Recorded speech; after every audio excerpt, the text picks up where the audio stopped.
I've had many, many people go back to the source.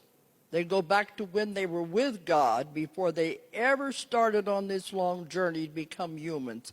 Humans are kind of like the last part of the whole thing. This is the worst part, really.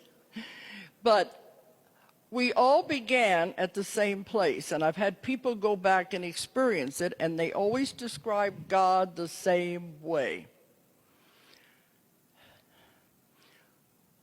First, you have to get over the idea that God is a man. He's not a man. If anything, he would be a woman.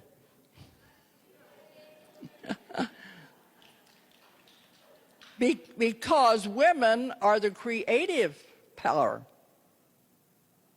But he's neither one. He's not male or female. There is no gender.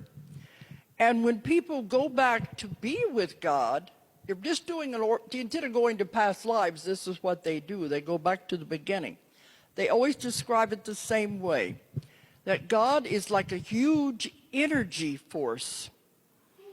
They describe it like a big bright light. Some of them say they are in the sun, but it's not hot. Other ones say the great central sun is what they call it. But it's a huge light. And when they're there, there's total love. They don't want to leave. They're all together. Everyone is together, and they all want to stay there. They don't want to leave. It is so much love and is so much beauty. And when I've had people go back there, they say, "Don't wake me up. I want to stay here because it's so beautiful." And afterwards, the ones I work with, they always come through the people I work with, and they said that the person who had the session, they wanted to get a taste of what it was like. It was one of their questions. They wanted to know, what is God really like? They wanted a taste of home. But they said, we can just give her a taste. If we showed her what it was really like, she wouldn't want to return. But you gave her enough so that at least she'd have an idea of what it was like. It's so beautiful and so wonderful. They said a human being cannot really understand the totality of God, of the source. It is so enormous. They said, our belief in God and our concept of God is like a tiny thread compared to what it really is. We cannot understand the totality of it. Then they said, consider the other people out there who don't even have the metaphysical background. Their concept of God isn't even as big as a tiny thread. That's how hard it is to understand. But they said it's the glue that holds everything together.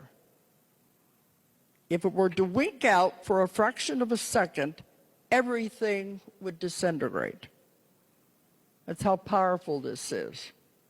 And I've gone into a lot of this in my books, the different versions of the dreamer dreams a dream, life is an illusion. One concept I like to bring up that may shake you up a little. This building, this room, didn't even exist until you collectively decided to be here today. Is that a little hard to understand? This is the kind of concepts I'm getting. It's the collective consciousness of how it creates. That when we decided to come here, we constructed this thing out of the energy, because everything is energy. And that's how it works. When we all began, we were all part of God. This beautiful light, this huge energy, total love, we all began there.